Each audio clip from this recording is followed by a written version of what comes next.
Eu falei no início aqui que nós vamos polemizar.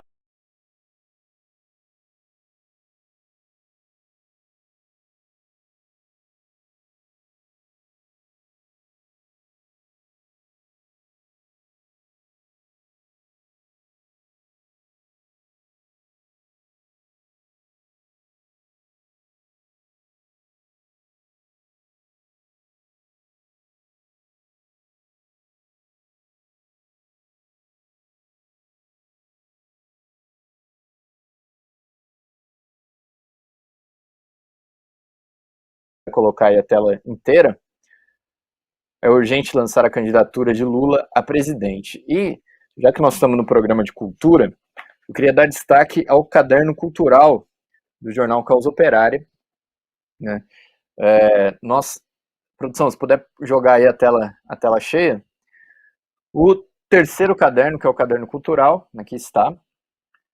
Essa semana, nessa edição de número 1153, nós temos essa maravilhosa matéria aqui, que é a parte 2, na edição anterior nós tivemos a parte 1, a passagem do tempo e a fugacidade da vida na obra de Renoir. Então, falando aí sobre esse grande pintor impressionista.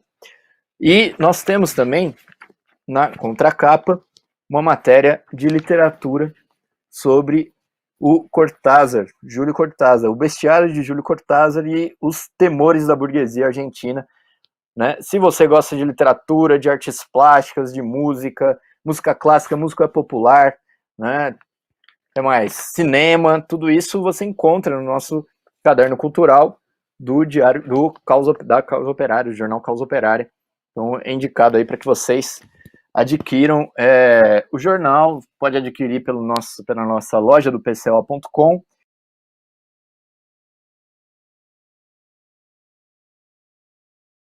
Né, nós temos um ato marcado contra o fascismo, contra a ditadura militar no dia 31 de março.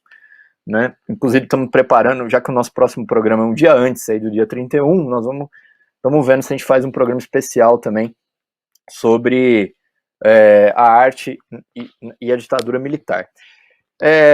Aproveitando então também para divulgar aqui esse caderno cultural, que é esse aqui já bem antigo, de 2011, falando sobre o filme Limite, do cineasta Mário Peixoto.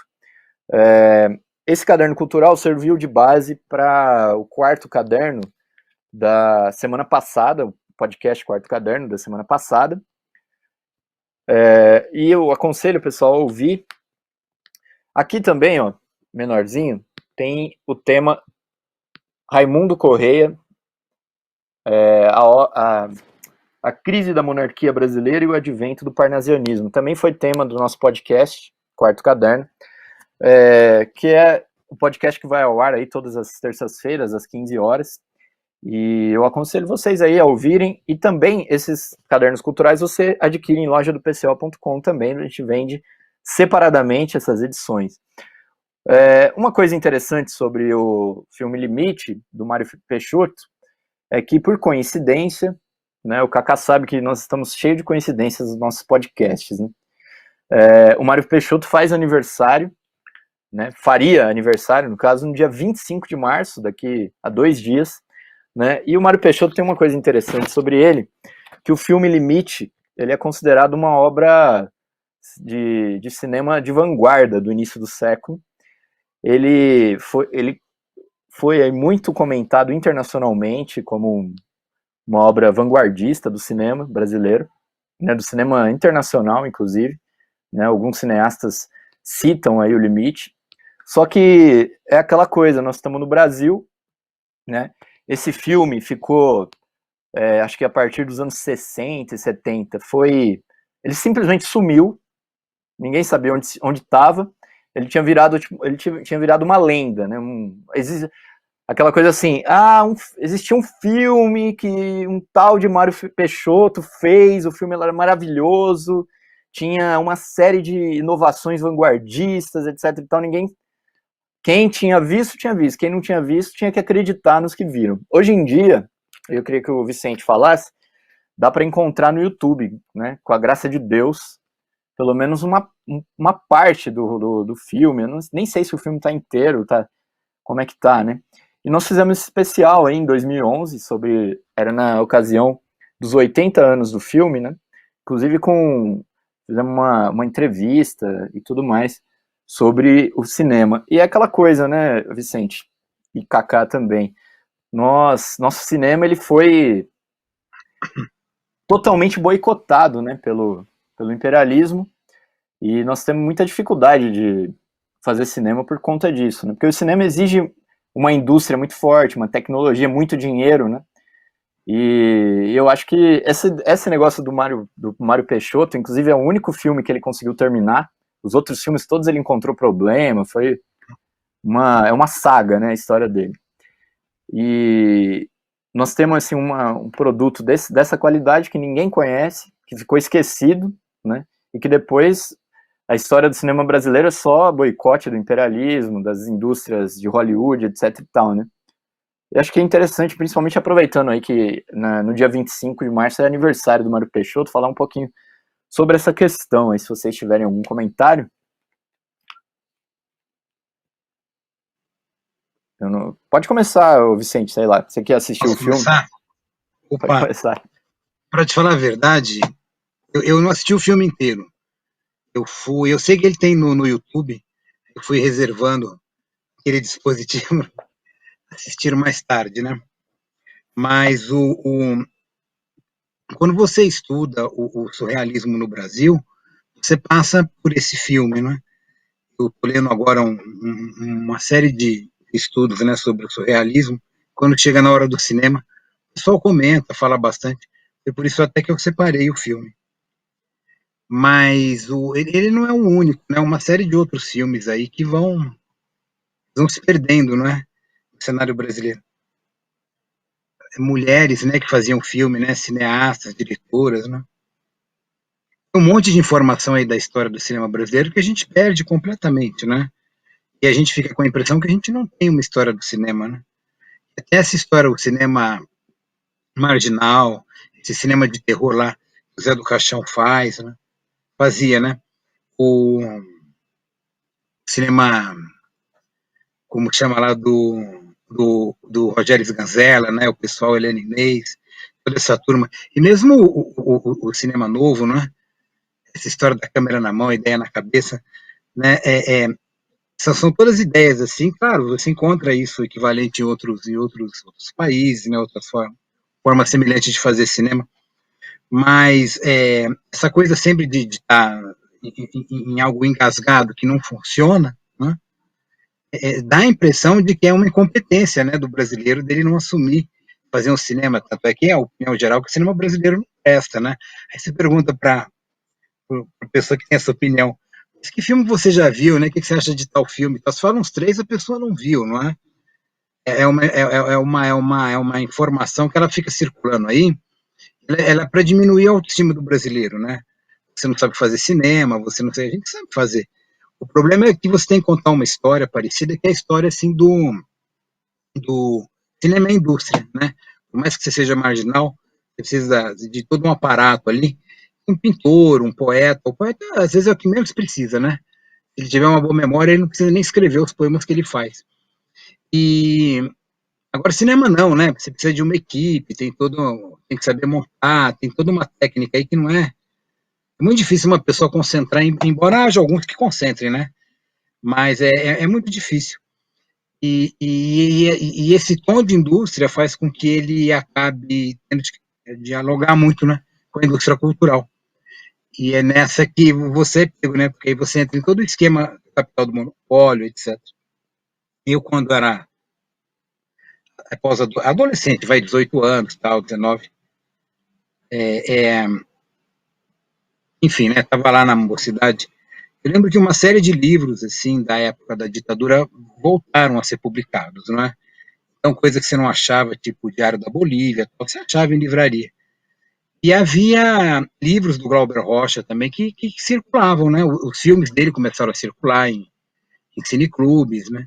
Deus do Diabo na Terra do Sol, né? Terra em Trânsito, tudo isso eu vi em cineclube do MASP, cineclube lá, né? Oscarito, coisas que nem existem mais, né? Eu assistia a todos esses filmes aí. Hoje vocês estão todos no YouTube, né? Mas os livros do Glauber, aquele lá, Revolução do Cinema Novo, que foi reeditado não faz muito tempo, né? E a editora que editou também faliu, né? Mas, enfim, você ainda acha.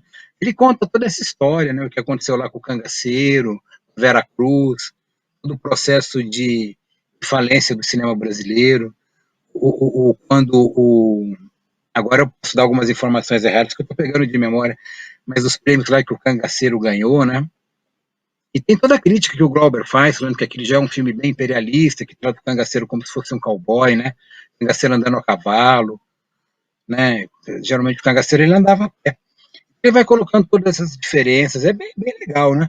E você acompanha essa história do cinema brasileiro, né?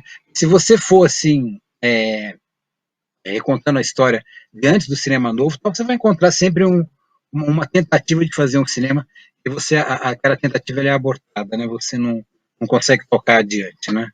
Mesmo assim, os caras ainda conseguem fazer, né? Você vê que é uma coisa meio heróica, né? Lutar contra todo um problema assim. Essa conversa assim que eu estou conversando com vocês, essa história de imperialismo e tal, era um papo que ele rolava quando era novo. Aí isso sumiu da história, como se o imperialismo tivesse sumido, né? E no momento de crise ele aparece. E é bom que essas discussões sejam retomadas, né? Para evitar opiniões idiotas, né? Do tipo, cinema brasileiro não presta, tal, certo, né? Tem muita coisa, né? Para história assim para você contar que ela acaba sendo, ela é apagada. Qualquer cineasta brasileiro, todos eles vão falar isso, né? Eles lutam contra essa questão, que é muito difícil.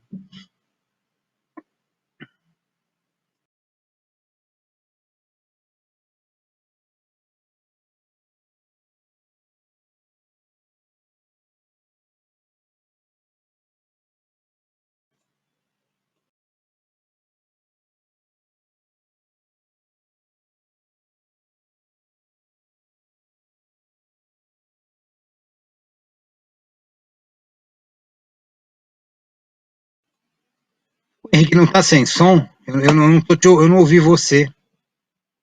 Também não estou ouvindo o Kaká. Ouvindo você, Vicente, não estou ouvindo o Kaká. Vocês estão me ouvindo? Agora eu estou te ouvindo. Ah, Vou beleza. sair do microfone. Kaká, eu não estou te ouvindo.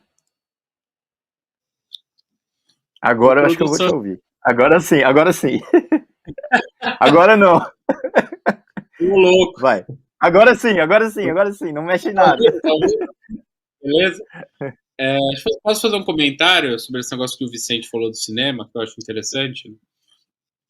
Uma coisa que eu acho é o seguinte, né? O cinema brasileiro, os poucos filmes que a gente tem de destaque do cinema brasileiro, porque finalmente, como foi apontado, a indústria de cinema brasileiro não é das maiores que tem, né?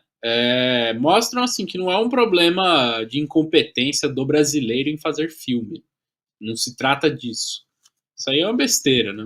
É uma besteira que seria digna dos identitários do passado. Né? Falar que o brasileiro é inferior, não consegue fazer cinema. Mas é um problema que a fraqueza do cinema nacional se dá muito graças aí a um boicote, né?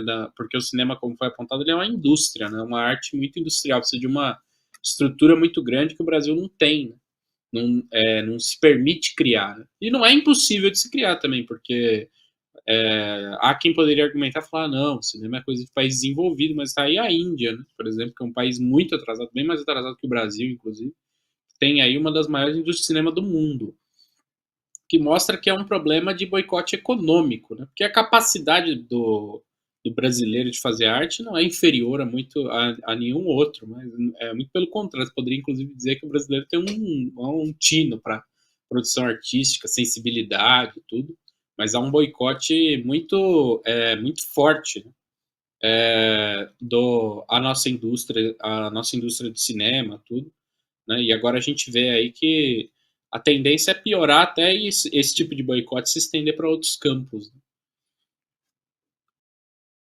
Exatamente, está acontecendo, né? Nós vamos ver aqui, inclusive, outros casos como esse. Mas para a gente poder avançar, né? Eu falei desse quarto caderno, que é o quarto caderno, foi o podcast da semana passada, E o que foi ao ar hoje, só para registrar aqui, pessoal que tiver interesse, foi sobre o Akira Kurosawa. Esse caderno aqui, ó, é de dezembro de 2010. Na época, o Akira Kurosawa estava fazendo 100 anos. E estava fazendo, não, né? Completaria, né? Teria completado 100 anos. E, bom, aqui está também falando sobre cinema. Hoje foi esse tema no nosso podcast Quarto Caderno. Mas, pessoal, vamos continuar então aqui. Já eu vou introduzir o nosso tema de agora, o nosso tema central, né? E aí a gente solta para o bate-papo aqui.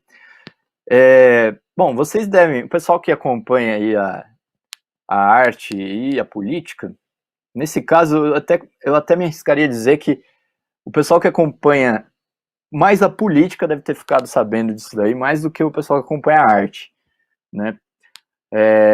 Tem o caso da poetisa norte-americana, uma jovem chamada Amanda Gorman, acho que, nossa, agora esses sobrenomes às vezes me confundem aqui, só um minutinho que eu vou... Amanda Gorman, isso mesmo, ou Gorman, deve ser isso. Ela ficou muito famosa, né, porque abriu, né, ela abriu não, ela declamou as poesias dela, né, vejam só, pessoal, na posse do Joe Biden, né.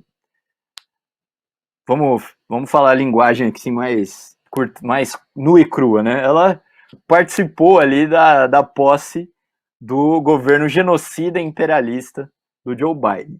Se ela concorda com a política do Biden, se ela foi usada para declamar, o que é mais provável, uma jovem e tudo mais, isso não importa muito, mas fato é que na onda, né, da demagogia identitária, colocaram uma jovem negra para declamar poesias lá e servir como digamos assim, para encobrir, né, a política criminosa aí do Joe Biden, que é disso que se trata, né? Nós estamos falando do governo do país mais poderoso do mundo, do imperialismo que é responsável aí pela morte de milhões de pessoas, pela miséria de milhões de pessoas no mundo inteiro, né? E aí ela fez sucesso com esse pequeno empurrãozinho, digamos assim, né? Sendo um pouco maldoso aqui, e foi aberta uma polêmica, porque o que acontece? Com o sucesso que ela fez como poeta,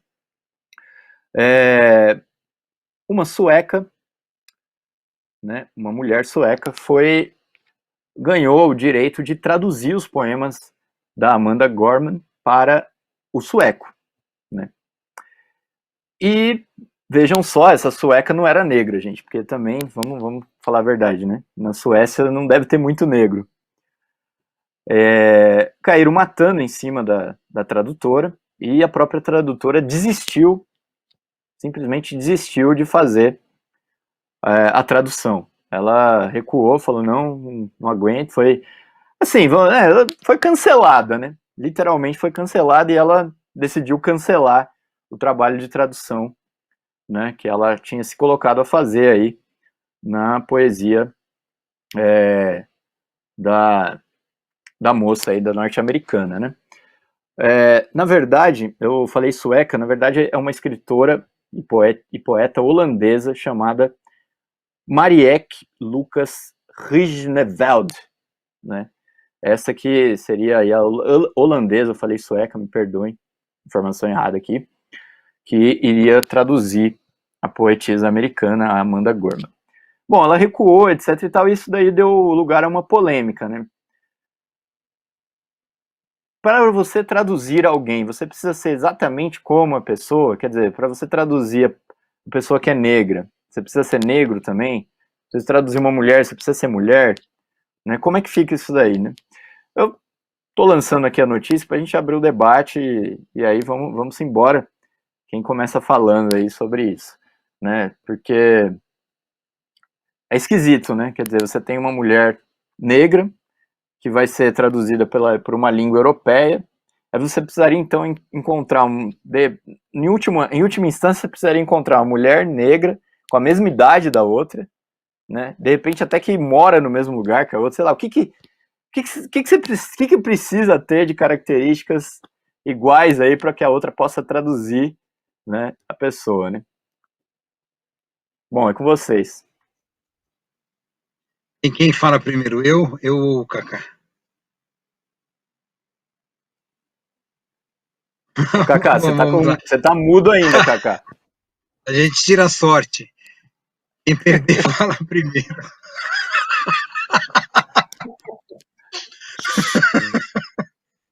Olha, isso é sempre mexer em vespeiro, né? Porque não vai faltar quem diga que nós três aqui, a gente não pode falar desse assunto aqui porque a gente é homem, porque a gente é branco. Né?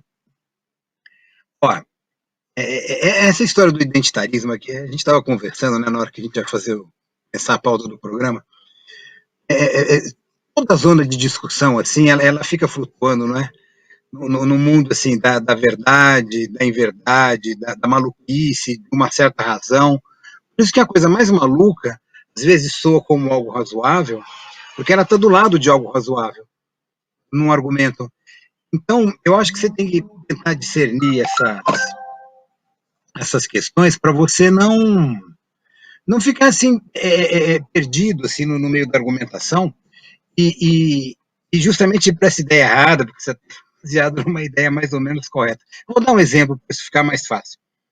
Isso foi no ano passado, no retrasado, até conversando com vocês, teve uma oficina literária lá no Rio de Janeiro.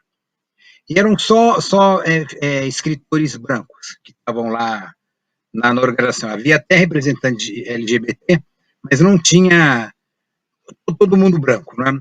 Aí algumas autoras negras, né, aqui de São Paulo, uma eu sei que é de São Paulo porque eu conheço ela. Ela chama Luby Katz. Ela é tradutora, inclusive ela foi citada nesse artigo aí que a gente discutiu, né? Saiu na Folha de São Paulo, né? De uma professora falando sobre tradução. E ela e outras pessoas assim do movimento negro reclamaram, né? Falaram, mas como não há um negro aí para falar de criação literária, não há autores negros no Brasil? Enfim, quando você tem isso é razoável de você cobrar de um curso que vai ser dado num museu, não é verdade? Eu agora faz tanto tempo eu não me lembro que museu que era, tal, mas era um museu bastante burguês, né? E que museu desses que não é. Mas enfim, então eles acabaram cancelando o evento, porque foi muito negativo, tal, o pessoal reclamou, e, enfim, a questão é, há uma razão, aí eu acho que há uma razão, acho que você não pode tirar a razão dos autores negros de falar, olha, nós vamos fazer um festival aí de literatura, de poesia, e aí você só chama branco, não é? Só chama homem. É esquisito, né? Porque há autores, né? Há mulheres escrevendo, há negros, negras, tá cheio, é só você com qualidade, assim, não há um critério que desautorize isso. Então, tudo bem, então vamos por aí. Agora, quando você começa a ir por um discurso desse, não é? Do tipo, olha, é uma mulher negra, vai ter que traduzir o texto de uma mulher negra. A primeira pergunta é o seguinte, não é? Que texto é esse que está numa cerimônia de posse de um fascista, não é? Uma figura tétrica, um senhor da guerra. Essa é a primeira questão que se coloca, não é nem quem está traduzindo ou o que vai traduzir. Que porra é essa? Desculpa falar assim, mas você tá na cerimônia, assim, do lixo imperialista. É isso que está acontecendo. A posse do lixo imperialista, você está discutindo quem vai traduzir isso. Né? Então, acho que a discussão, primeiro, tinha que ser o seguinte: quem é John Biden? Né? Quem é essa turma que está aí nos Estados Unidos? O que é os Estados Unidos? A gente estava falando do boicote do cinema brasileiro, um dos maiores responsáveis pelo boicote do nosso cinema, é o cinema americano. Né? Então, a pergunta é, né? Cadê essa discussão? Né? Porque quando você usa esse discurso, uma mulher negra, uma mulher índia, ou seja lá, o que for, que merece estar ali, né? Mas você pega essa expressão, né? Essa minoria aí, você fala, olha, que translada isso, né? Não discute para onde está indo digamos assim, esse sentido, né? Essa figura aí. Ela está numa cerimônia do Joe Biden, é isso, né? Agora, quem vai traduzir, desculpa, eu não estou muito preocupado com essa questão. muito mais preocupado dela estar fazendo um discurso a favor de um fascista, o senhor da guerra. Eu acho que essa é a questão que tem que ser discutida. Vamos discutir essa questão da tradução, isso não tem cabimento, não é? Tradução, gente, vamos falar de indústria, né? Isso também é um mercado. A tradução é um mercado em que você participa, você recebe uma grana, existe o tradutor juramentado, aquele que não é. Tanto é que isso dá um grande problema, que os tradutores, muitos deles exigem que o nome saia no livro, e às vezes isso não sai, porque no contrato ele nem aparece, né?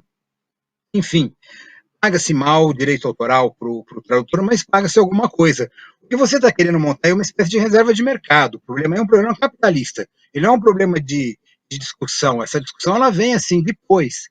O que tem primeiro é aquilo que a gente falava do Monteiro Lobato, né, no ano passado. É uma reserva de mercado. Né? É o autor que vai traduzir isso, que vai traduzir aquilo. Vamos discutir como as coisas me parece que são. Não é? Se você fica nessa ideologia, você parece que não entende muito bem o que está acontecendo. Agora, quando você quer apostar que vai ter gente que vai falar assim, mas você é contra tradutores negros? Claro que não. Né? Em nenhum momento foi dito isso aqui. Né? O problema não é esse, né? E aí você vai começar a ir para questões, a gente estava até falando da tradução das línguas indígenas brasileiras. Né? Até que eu me lembre, né, havia um doutor em letras, né, índio no Brasil. Isso já é um dado que é patético, né? Porque a maneira que você tem que dialogar, as pessoas não têm essa ideia, não é? Um índio, ele não fala que ele é um índio, ele fala que ele é da cultura dele. Ele não se opõe dizendo que ele é uma coisa geral ou que ele não é brasileiro. Ele tem uma ação afirmativa. Ele diz, eu sou isso. Ele tem uma língua, uma cultura. Como é que você vai fazer para divulgar essa cultura entre nós? Você vai esperar? Claro que esses índios você tem que, na medida em que eles têm um anseio de uma integração, claro, tem que abrir. Vocês não sabem o trabalho que é isso, tá? A cota. Depois a gente pode até fazer um dia sobre isso. Não é tipo se abre, né? Uma vaga, não é? Tem uma questão de língua, de cultura, de língua estrangeira, que no caso dele é o português, né?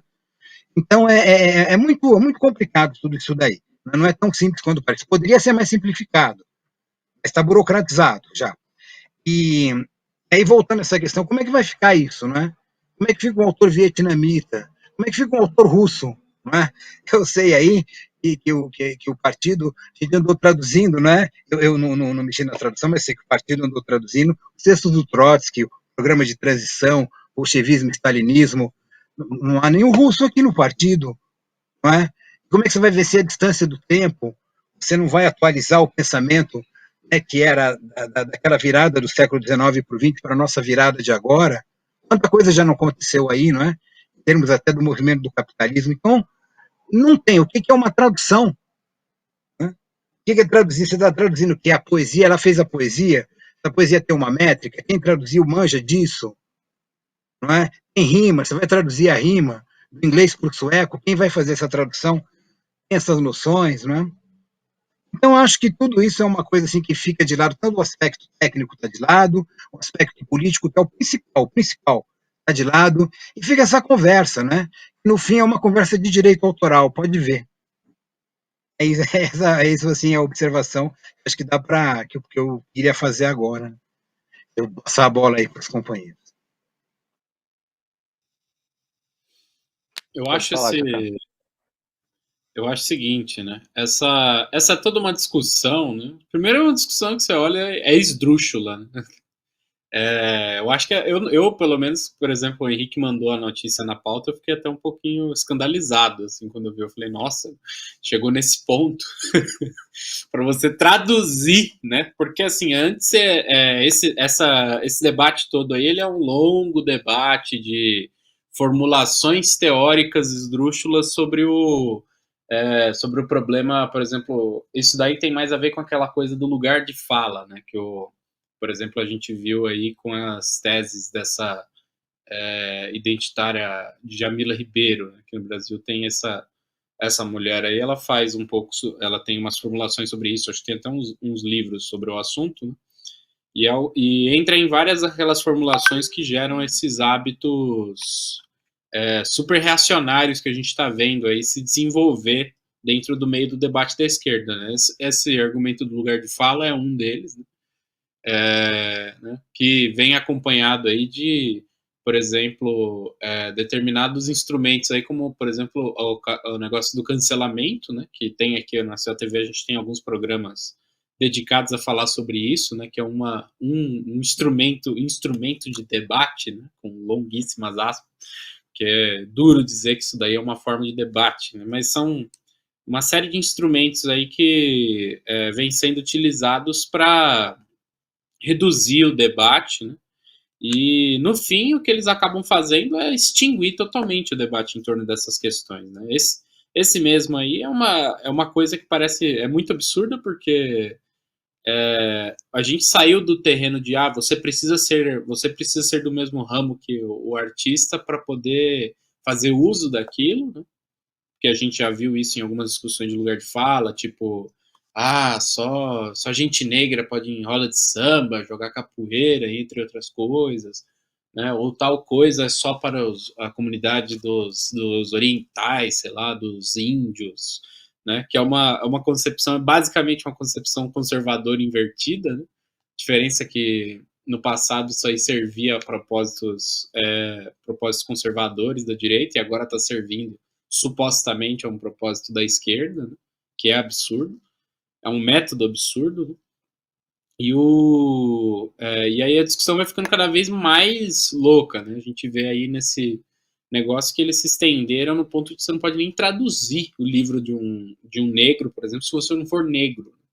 E isso daí é muito flexível, né? Porque até onde tem que ir, né? O exemplo que o Henrique deu é muito bom, né? Porque vamos supor que ela fosse uma holandesa negra, mas ela não fosse mulher, fosse um homem, por exemplo. Eles iam deixar traduzir ou iam falar que precisava ser mulher para ter traduzido o livro? É uma coisa que a gente fica meio assim, né? É absurdo, né? E o mais engraçado é o seguinte: para traduzir um poema de uma poeta negra, você precisa ser negro, mulher, ter a mesma idade, sei lá. Tem uma série de pré-requisitos aí muito bem definidos, mas na hora de escolher um candidato para você votar nos Estados Unidos para representar as minorias dos Estados Unidos, ele não tem que ser negro, ele não tem que ser de esquerda, ele não tem que nem defender as minorias, na realidade. Ele só precisa fazer uma demagogiazinha e dar trilhões de dólares para os capitalistas. Isso já é suficiente para ser apoiado pela esquerda.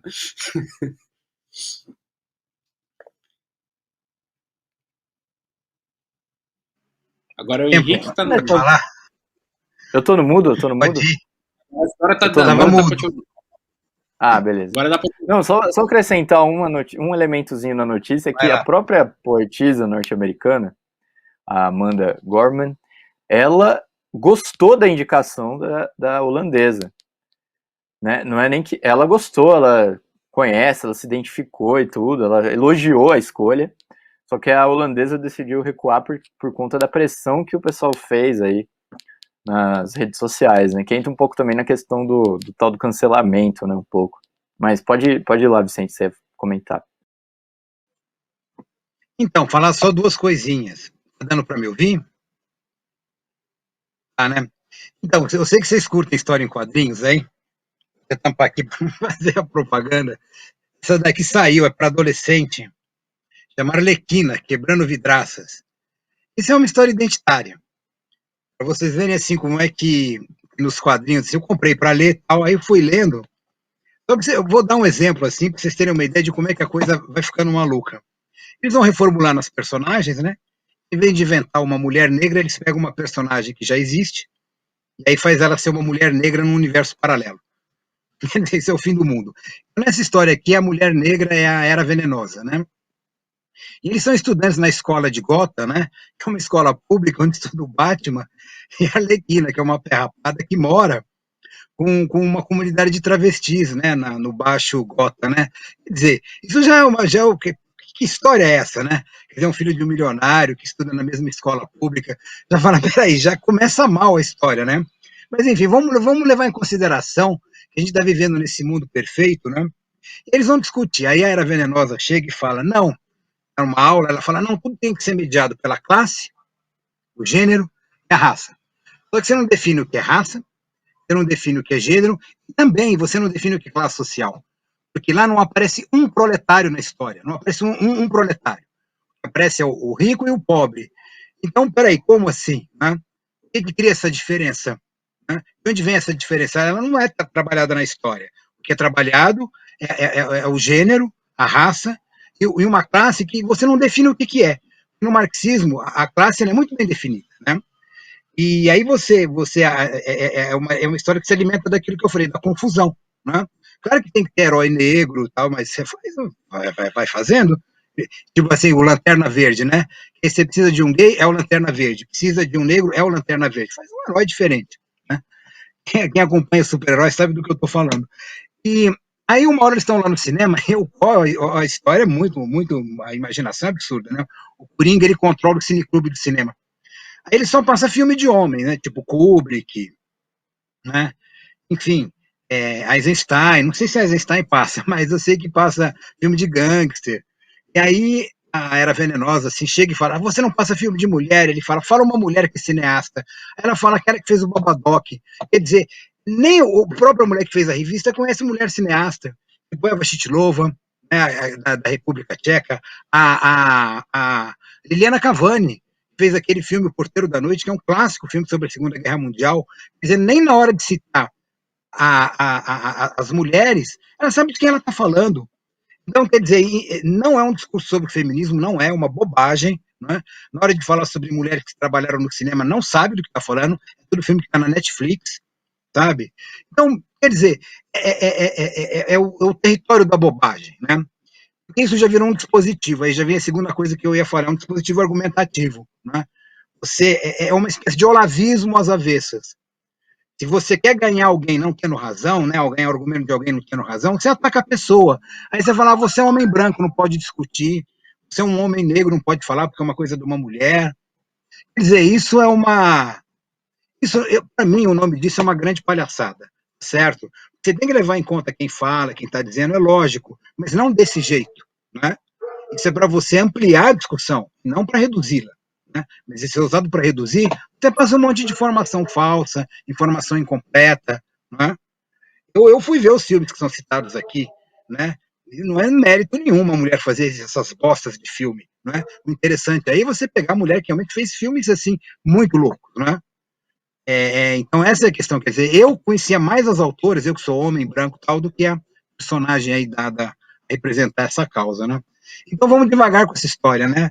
Senão você cria uma incompreensão, uma incomunicabilidade, que é isso que eles querem criar, né? A ideia é bem essa daí.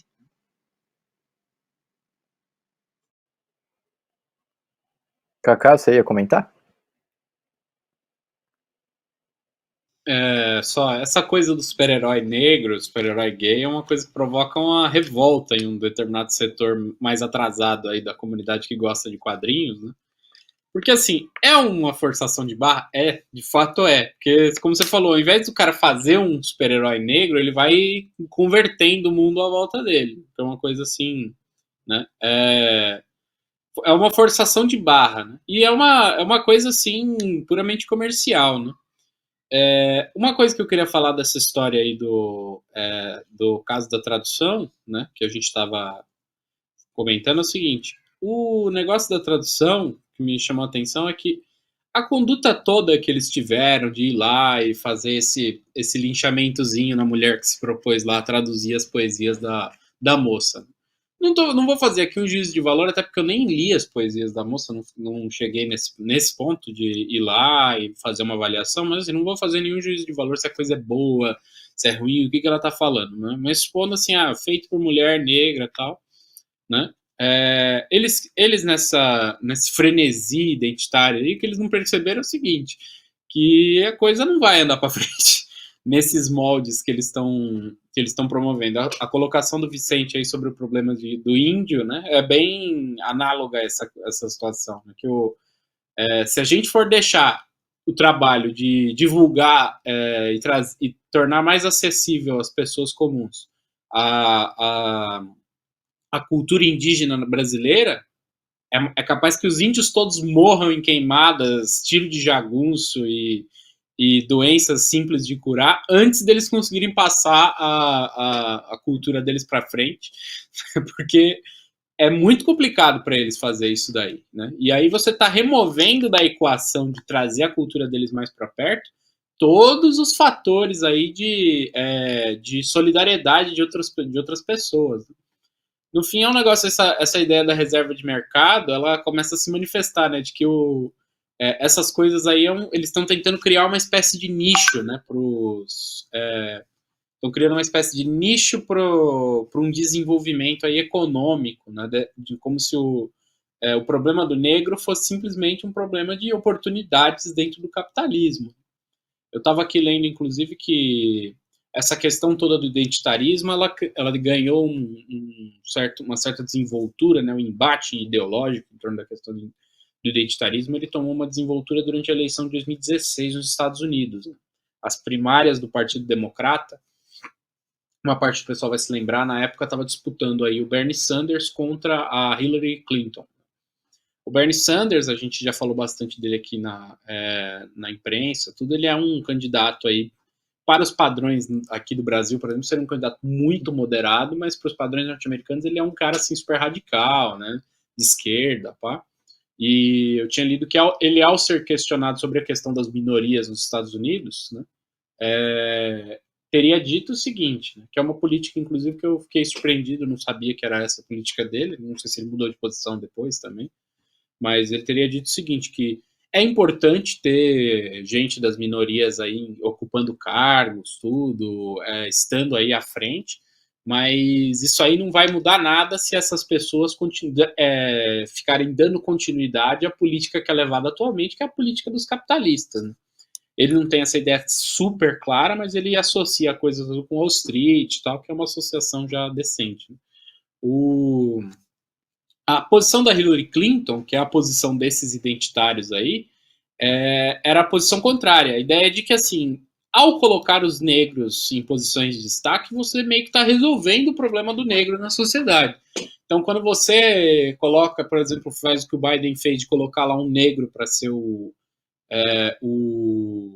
chefe das Forças Armadas lá, que é o cara que vai ordenar bombardeio na Síria, bombardeio no Iêmen, a destruição de determinados países do Oriente Médio, é o cara que vai organizar um golpe de Estado aqui no Brasil, você está aí resolvendo o problema do negro, né? Ao fazer o negro desempenhar uma função dentro do capitalismo, uma função de opressor dentro do capitalismo, né? Isso aí acaba escoando para a cultura, né? Porque essas produções culturais, muitas vezes essas coisas aí, elas são basicamente eles tentando criar um nicho para uma prosperidade cultural de uma pequena burguesia aí, de minorias, não necessariamente negros, às vezes são mulheres, às vezes são homossexuais, né? E muitas vezes acaba que esse conteúdo cultural ele é altamente comercial, ele não tem um conteúdo social de verdade, muitas vezes é uma coisa assim que leva a uma corrupção daquele artista, né? A gente vê isso daí em determinadas produções aqui, onde você vê que se força muito a barra com determinadas pautas identitárias, né? E eu acho que isso, né, que é uma política muito errada para o problema aí das minorias na cultura, né, acaba inclusive indispondo esses grupos com determinados setores mais atrasados da população, que vem nesse pessoal, um pessoal que está tentando subir pisando em quem está embaixo, entendeu? Então, ao invés de ter uma noção de acabar com a opressão, você vê nesse pessoal uma conduta meio de, ao invés de tentar acabar com a opressão porque ele é oprimido, ele acha o seguinte, eu vou garantir o meu aqui e me tornar um opressor. Eu vejo assim a coisa um pouco nesse sentido, é uma concepção que eles têm de que, eu não sei se isso aí está aliado ao fato de que eles não têm a concepção de que quem está por cima é o opressor no capitalismo, né? Então, teria que fazer uma avaliação mais profunda, mas você vê que existe nisso daí uma concepção assim, muito individualista, muito pequeno burguesa, de que a solução para o problema do negro é incluir ele nos círculos aí digamos assim, vencedores da sociedade capitalista, né? E através disso daí, ao inserir o negro na classe dominante, que não é uma inserção real, a gente sabe muito bem que os negros não estão inseridos de fato na classe dominante de lugar nenhum do mundo. As pessoas mais ricas do mundo ainda não são negras, não são mulheres, não são homossexuais, não são latinos, não são minorias de nenhum tipo, né? Em geral, eles ainda são aquele velho fenótipo que a gente conhece do capitalista clássico, aquele homem branco velho e heterossexual e conservador, né? A gente sabe disso. Né? E mesmo que fossem inseridos esses negros na classe dominante, isso aí não ia resolver o problema do negro, do latino, da minoria em si. A inserção dessas minorias não ia resolver. Né? E aí eu vejo muito isso, que essas atribuições aí, essas perseguições, elas têm um intuito, assim, não sei se é proposital, se é uma coisa velada, se é uma coisa que eles não compreendem o que eles estão fazendo, de criar, assim, um nicho para o crescimento de determinadas celebridades aí, dessas minorias, né, e uma coisa, assim, meio comercial, um tipo de empreendimento capitalista, cultural, que usa aí a questão do identitarismo como um pivô para poder fazer a coisa andar para frente. Companheiros, é o seguinte, nós estamos na reta final do programa. Eu queria que o Vicente contasse uma anedota que ele contou pra gente, rapidamente, antes da gente entrar no programa, daquela história em quadrinhos que foi escrita por um homem e o pessoal acha que foi escrito por uma mulher e fica usando como exemplo. E aí cai no vexame, né? Você me pegou numa aí, cara. Senão eu até mostrava o quadrinho. Então vai lá, mano. Quadrinho italiano, né? Quadrinho erótico italiano. Tem um cara que chama Franco Saldelli, né? O Saldelli, ele não saiu muito no Brasil, assim, não foi muito editado, mas quem acompanhava aquela revista Quadrinhos, a revista Animal, acho que é da década de 80, por aí. Tinha, né, o autor era uma personagem chamada Bionda, né, uma menina loira e tal. Então ela tem todo esse universo assim, do quadrinho erótico e o quadrinho assim, BDSM, fetichista. Ela tem todo esse apelo, né? Então ela tinha todo esse universo da bondade, fetiche por pés. É esse universo que o Saldelli usava. E essa penetração, ela é um pouco. Penetração é ótima, né? Falar de literatura erótica, quadrinho erótico, ela é bastante. Vou piorar, ela é underground, né? Quem consome isso, né? A turma que, assim, vai nesse universo. E aparece nos quadrinhos, né? Mas é restrito. Ele na Itália, assim, ele é famoso. Você encontra os livros do cara, desenho, as fotos, por exemplo, assim, o desenho que ele tirou aqui é uma pose da Brigitte Bardot em tal filme, e aparece a foto dela, né, no filme lá, que é um filme do Roger Vadim, e do lado o desenho dele com a personagem. Então realmente tem, né? O cara, ele é um cara muito cuidadoso. Cita o Fellini, enfim, né? O quadrinho italiano é o máximo, né? O pessoal assim tem muito Manara, mas o quadrinho italiano é Crepax, é Saldelli, né? Aquele que tematiza a questão da heroína, esqueci, Andrea Pacienza. O que eles são bons na Renascença, eles são bons nos quadrinhos, né? Esse cara aí resolveu inventar uma personagem, uma mulher que iria escrever histórias eróticas, né? E a hora que eu peguei o quadrinho, assim, ela chamava Giovanna Casotto, né? Falei, não, isso não é, isso, que história é essa? Isso é um cara que é o Saldelli, que é o mesmo traço, não é? O mesmo traço, inclusive a insistência, assim, em alguns fetiches e algumas coisas que se mantêm. Aí, de repente, eu entrei na internet, né? E tava lá, a Giovanna Casotto, ele até inventou uma menina, tem uma menina que aparece ali, não é? Como se fosse a Giovanna, como se fosse a desenhista, dando autógrafo. Ele soube fazer um negócio. E aí, anos depois, né, eu falei, meu, esse cara tá dando um truque, você saca, né? Aí eu fui, aquele filme do Orson Welles lá do quadro, né, do especialista que sabe o que está acontecendo, né? Falando, isso é falsificado, isso não é. Aí, não estou dizendo que eu sou especialista em quadrinho, mas nessa temática, nessas histórias, eu li bastante, né? E aí fui lá, fui ver o quadrinho, História do Quadrinho Erótico, né, uma antologia que saiu, um livro francês. Fui lá no Saldelli, estava lá Giovanna Casotto, e lá, olha, tá, todo mundo, ele enganou todo mundo, tal, tal. Então, quando você dá o truque, quando você assume esse comportamento, você assume essa questão do artista, você finge, né? Você faz um fingimento, você constrói uma história ali, fala, olha, esses são estereótipos sociais, as pessoas acham que o estilo, né, individual, cara, não é assim, não é?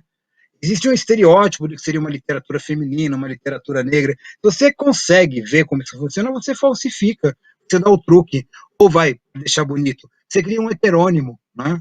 Você cria um heterônimo ali e vai embora. Ó, o Fernando Pessoa, aquele papo lá dos heterônimos, todo mundo fica achando, olha, aquilo é técnico, ele tem cartas em que ele mostra a técnica que ele fez. Até aquele papo de dizer que ele recebia espírito é um pouco de conversa mole, que ele é para enganar as pessoas. Tem uma carta que ele fala, ó, o Ricardo Reis, ele é um professor de latim, então ele tem um português excelente. Já o Alberto Caeiro, ele é um cara assim que não é um inculto, então ele premeditava alguns deslizes da língua, né? Deslize, né? Vamos colocar isso entre aspas, mas é truque, né? O cara que ele sabe fazer, ele sabe dar o truque. Então fica até meio ridículo quando você desmascara essas questões, né? Você fala, olha, você está caindo no engodo, cuidado, né? Esse discurso ele é sinuoso, ele pode te engambelar, né? Agora já estou falando do discurso identitário, né? Ele vai fazer isso mesmo, ele vai criar focos de confusão, fazer você discutir pontos que não são os centrais da discussão. É isso que eu acho, né? Porque se trata de não tratar de minoria. O PCO tem programa, tem o Tição, programa de negro, de preto, tem lá o programa das mulheres, que lá, acho que antigamente era de domingo, como você tem acompanhado de domingo. E não tem isso, sabe? Não tem esse papo identitário. Dá para você fazer um discurso de esquerda sem você assumir esse discurso, não é? Que é um discurso bastante burguês. Se você, além dele te permitir esse monte de engano, fazer esse monte de confusão, esse que eu citei aí agora, né? Porque isso dá briga, eu já vi em congresso, em culto de quadrinho, você fala isso, o pessoal não acredita, fala que você está mentindo, fala que você quer apagar. Tem mulher fazendo quadrinho, falando de erotismo, um monte. Como é que chama a Aurélia Aurita? E o livro dela chama assim, Morango e Chocolate, não é? Vamos lá, do que ela está falando, né? O que é o morango, o que é o chocolate, né? Morango é você fazer sexo com a menina quando ela está menstruada, ela trata essa questão. O chocolate é o sexo anal. Então, olha a metáfora que a menina usou, né? Tem mulher escrevendo, né? Não precisa cair no papo furado, né? Você vai encontrar um monte. Acho que ela chama Sibiline, ela fez um quadrinho que chama Primeira Vez, né? Primeira Vez.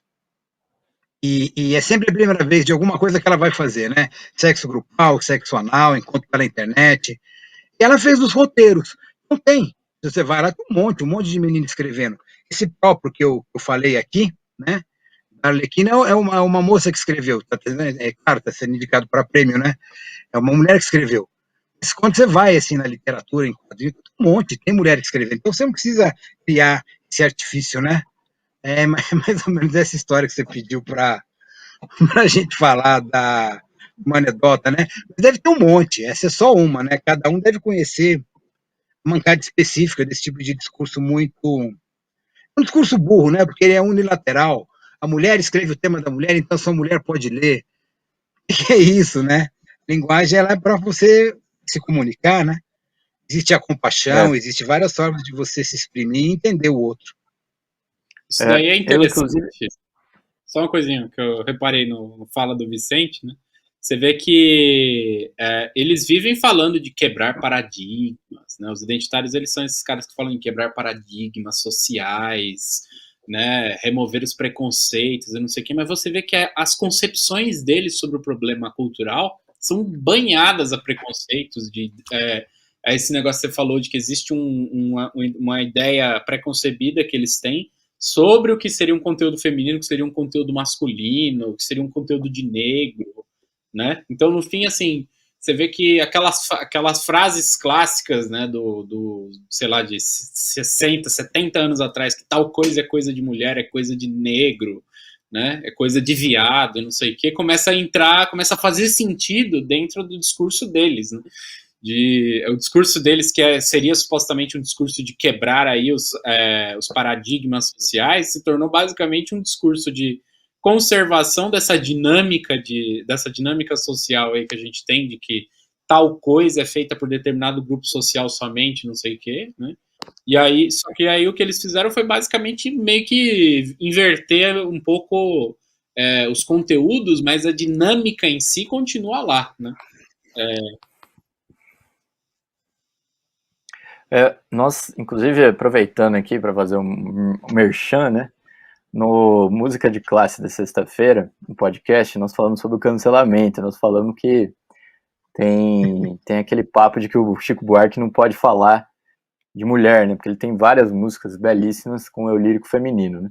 E eu lembrei de uma história agora que um companheiro nosso, o Douglas Germano, grande compositor, esteve aqui no Zoela recentemente, e ele é o compositor daquela música que fez muito sucesso com a Elza Soares, nesse disco, mas não é o último disco da Elza Soares, mas é recente, né, aquele A Mulher do Fim do Mundo, foi a música que fez mais sucesso, que chama, a música chama Maria da Vila Matilde, né, que fala sobre a agressão aí,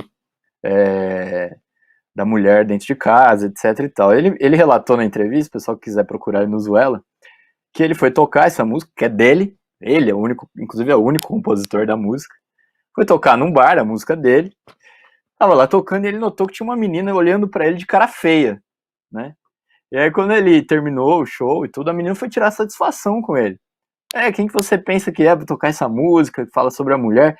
Ele falou, não, calma aí, deixa eu te explicar, essa música é minha, e eu fiz porque minha mãe sofria com isso dentro de casa, eu sofria com isso dentro de casa, né? Uma música que retrata uma coisa que eu passei, inclusive. Aí a menina ficou com aquela cara, né?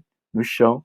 Mas é isso, você não pode, quer dizer, você não pode falar nada, você só poderia então escrever aquela música quem de fato, né? Uma mulher que sofreu violência dentro de casa e tal. É um negócio totalmente absurdo, né? Acho que é uma anedota também interessante. A gente tá chegando no final do programa. Que pena, achei que a gente fosse falar dos livros, dos livros proibidos ao Machado. Proibidos pelo Felipe Neto. Não, essa então, a gente deixa para outro dia. Isso merece um dia muito especial, sabe? Vou fazer um comentário. Pode falar. Em cima disso daí. É um negócio que eles têm, a concepção deles, você vê que assim, eles como bons pequenos burgueses que eles são, né, eles mantêm aí, eles conservam os métodos da burguesia de fazer as coisas. Qual que é o método da burguesia? Isso é bom, isso não é. Isso aqui pode, isso aqui não pode. Aí o que eles fazem é só trocar o que pode e o que não pode, no fim, né, no ponto de vista cultural. Você vê que não existe uma concepção libertadora desse pessoal de falar assim, não, agora pode tudo, faz o que você quer, né? Fala aí, entendeu? Depois dos não sei quantos centenas de anos que a gente vive já em sistemas produtivos aí, e modelo de sociedade que reprimem aí a produção cultural e artística de um jeito ou de outro, né? Eles, no alto de todo esse esquerdismo maravilhoso deles aí, eles não procuram quebrar com esse problema, esse que é o paradigma central, né? A liberdade de expressão artística. Eles só ficam ali fazendo uma demagogiazinha aí, né? Que é um negócio assim, não.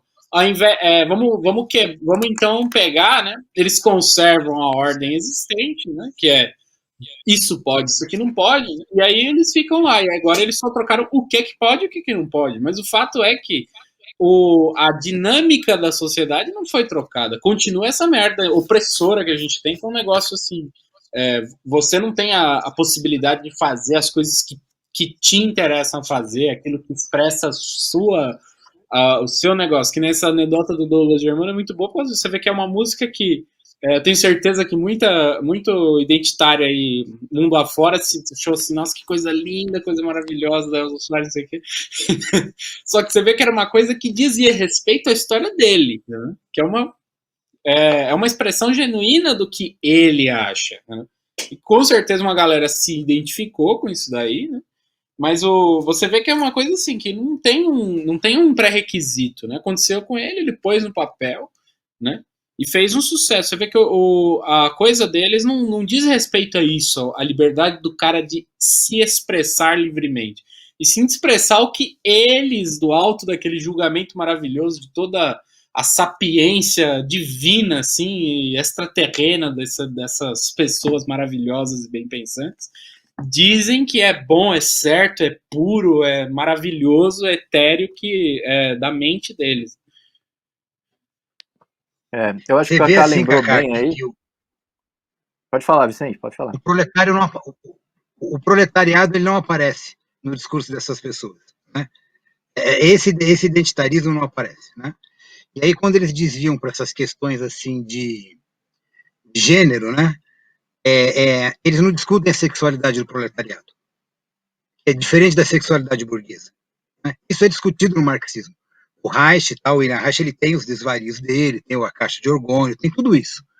Mas aquela discussão é que se você souber peneirar certas coisas lá na psicologia de massas do fascismo, você encontra coisa muito interessante sobre o fato assim, de uma menina, um menino camponês, o proletário, com 13, 14 anos, eles já transavam, né? Aqueles traumas todos, aquilo tudo, aquilo é muito burguês, né? E você vê no discurso identitário, isso aparece completamente, né? Não aparece o proletário, aparece um monte de traumas, né? Não aparece uma sexualidade livre. Ela é toda controlada, toda controlada. Então, onde você poderia ter qualquer forma de revolução, ela não aparece, né? Você tem que dizer isso, fazer aquilo, aquilo ali, né?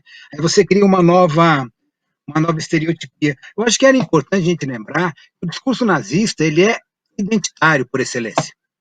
Ele é identitário a ponto de violar a história, que é o que o discurso identitário faz.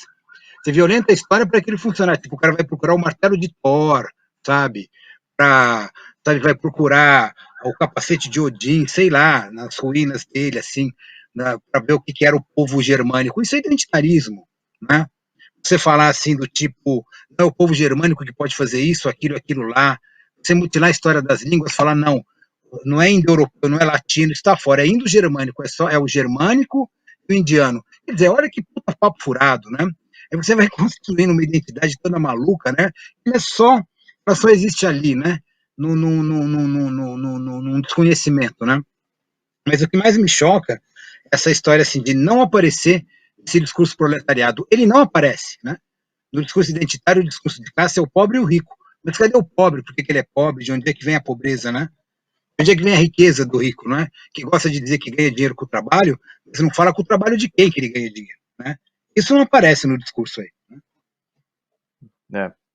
Bom, gente, seguinte, nós estamos no finalzinho, eu queria só destacar aí esse desfecho da nossa conversa, que de fato, né, nosso programa, ele, inclusive, chama as tendências reacionárias dos identitários, que mostra que essa concepção identitária, inclusive, mais, além de tudo que a gente falou aqui, né, por causa de tudo que a gente falou aqui, na verdade é uma tendência contra a cultura, contra o desenvolvimento da arte, uma tendência reacionária e obscurantista, né, da arte, porque não, dizer, eles pregam o controle total, né, que pode, o que não pode, o que você deve fazer, como fazer, se você fala aquilo, o outro se ofende, você não pode falar, né, é uma coisa, no final, muito reacionária no que diz respeito à cultura, e como cultura também faz parte do desenvolvimento humano em geral, né, é uma coisa reacionária em geral. Bom, para a gente terminar, pessoal, é o seguinte, eu queria só dar uma notícia rápida, né, sobre a questão da crise aí com a pandemia, né. Nós tivemos essa semana aqui um caso interessante, que foi a ameaça de fechamento do espaço cultural e o bar O do Borogodó, aqui em São Paulo, que é um dos principais espaços aí de samba de São Paulo. Inclusive a gente falou do Douglas Germano aqui, ele é ele mesmo, a gente vai publicar inclusive uma reportagem no domingo com declarações dele, já adiantando, né, ele mostra como que esses bares que permitem que os artistas mostrem composições próprias, etc e tal, são importantes para o desenvolvimento da própria música popular, né? Porque é uma coisa você ir num bar em que o cara manda um papelzinho para você, toca Djavan, toca aquilo, toca isso. E você ir num bar que o bar deixa você se expressar, né? Toca aquilo que você quiser. Toca suas músicas, né? E ele destaca a importância de bares como esse. E, né, a gente vem falando aqui desse lockdown maluco do governo, que é assim, não dá para entrar em toda a discussão aqui, mas fato é que não tem nenhuma contrapartida, né? Não tem contrapartida econômica nenhuma, né? Os bares estão fechando, né? Os artistas estão passando por problemas aí, porque estão já há mais de um ano sem poder tocar, sem poder se expressar, etc e tal, e não tem nenhuma contrapartida econômica do governo, quando na verdade deveria ter. O caso do O do Borogodó, eles fizeram aí uma vaquinha online, que também resta aquilo que que nós fazemos, né? Você tem que se organizar e procurar aí, através das suas forças, se manter. Eles iam ser despejados do local lá na Vila Madalena e conseguiram arrecadar, pelo menos por enquanto, aí deu um respiro. E tem outros bares também na mesma situação que eu descobri aqui em São Paulo, né? E esse é um problema generalizado, né? Da questão aí da pandemia. Bom, isso aí fica como notícia mesmo, né? Aí não sei se vocês querem comentar alguma coisa para a gente poder encerrar o programa. Ô, Henrique, eu queria só dizer o seguinte, né? O músico, né? Ele, assim, ele tá sempre muito, desculpa usar essa palavra, mas ele tá sempre muito fodido. Quando você vai, eu lembro desde que eu era moleque, assim, quando eu era moleque, eu tirava uma grana aí tocando na noite. Então, eu sei qual é a situação que o cara vive, assim, isso continua. Mesmo você tendo mudado bastante o perfil do músico que toca hoje em bar, etc., que não é mais aquele músico da periferia, geralmente é um músico que passou por uma escola, tal. Muitos têm até curso superior de música, né? Mas mesmo assim o cara continua numa espécie assim de subemprego. Eu acompanhei alguns debates, né, de músicos assim, não é um músico desconhecido, é o cara que toca com o Hermeto Pascoal, sabe? Não é um cara que saiu da faculdade agora, é um músico que está ali.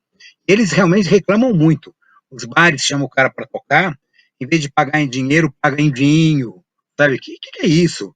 Escambo agora, pagar em vinho, né? E tem músico burguês que aceita, né?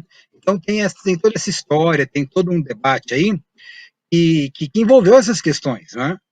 E tem muito dono de bar, desses barzinhos assim da Vila Madalena, que quer pagar músico com vinho, paga com dinheiro. Ele não é burguês, ele não é o capitalista no seu bar, não paga o músico, mas eles não pagam. O músico vem trabalhar cover da noite, aí tem assim, sempre tinha o cara podia pegar 2 cervejas, sabe? Tomar 2 doses de uísque. Esses donos de bar, eles são uns bostas também, sabe? Tirando um bar ou outro, não é? A maioria está explorando os músicos assim completamente. Né? Então, seria interessante, às vezes, a gente até procurar um músico, porque eles têm depoimentos que eu tenho acompanhado que são absurdos do que esses donos de bar estão fazendo. Né? Porque tem um bar como esse que você citou, que tem esse apelo cultural, mas tem uns que não tem, né? Trata o músico como se fosse qualquer coisa, né? Isso não tem cabimento, né? O cara lá é um artista, ele é um profissional, ele merece todo o respeito. Pagar cara com vinho, Exatamente. né?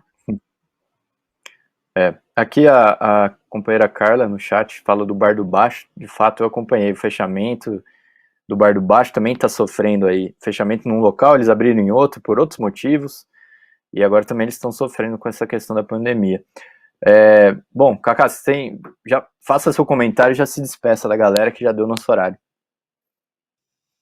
Não, a situação desses bares aí, casas culturais, é periclitante, né? E a pandemia, a falta de assistência, né? A pandemia que poderia ter sido aí uma oportunidade para muita gente aí que tinha projetos culturais parados, né? Caso tivesse aí um tratamento normal com as pessoas, onde houvesse um auxílio, tudo, e uma contribuição para o pessoal poder ficar em casa, tudo. Poderia, se tivesse sido feita da maneira correta, a pandemia poderia ter sido aí uma forma de muita gente desenvolver aí um determinado projeto artístico que estava parado. Finalmente já estamos faz um pouco mais de um ano nessa coisa toda aqui.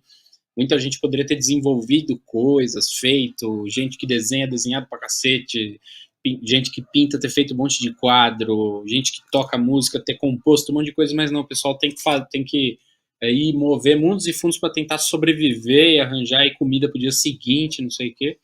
E acabou que a coisa aí não só não foi positiva, como foi muito negativa para os artistas e poderia ter sido aí uma oportunidade para muita produção artística aí das pessoas, mas acabou sendo aí quase uma sentença de morte para muito artista independente aí.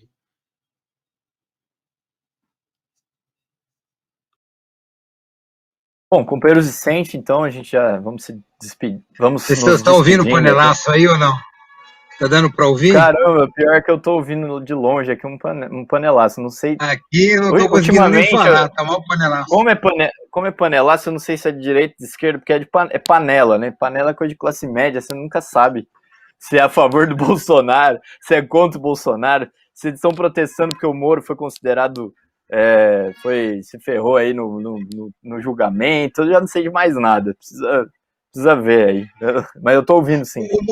O Sérgio Moro, ele sempre foi o laranja da operação, né? Tava na cara. Um dia a gente pode até bater um papo, ver como é que esses malandros escolhem o laranja, né? Ele foi o laranja, ele tá se cumprindo. Ele é o laranja, ele, Dallagnol. Vocês acham que os caras, assim, o dono da operação vai dançar? Vai nunca, isso é testa de ferro, né? É o famoso otário, né? Só ele não percebe que é o otário. O percurso do imbecil, não é? Aceitar cargo, sabe? E se ele fosse esperto, ele tinha se arrancado, mas não. Né? É o laranja, né? O laranja do pedaço. É. Bom, companheiros, a gente vai ficando por aqui, então. Eu tô de volta daqui a pouquinho no resumo do dia com o companheiro Eduardo Vasco hoje. Vamos comentar as notícias, inclusive a notícia aí da suspeição do Moro. Cacá, Vicente, boa noite. A gente se vê na terça-feira que vem. Boa noite, companheiros. A gente se vê aí terça que vem. Boa noite aí. Bom, ficamos por aqui então. Usuela, conversa sobre cultura. Não deixe de compartilhar, de contribuir com a gente. Não deu para dar uma boa noite pro pessoal aqui do chat, mas considere-se cumprimentados todos vocês aí. É isso, pessoal. Boa noite para vocês. A gente se vê na terça-feira que vem em mais um Usuela, conversa sobre cultura. Boa noite e até mais.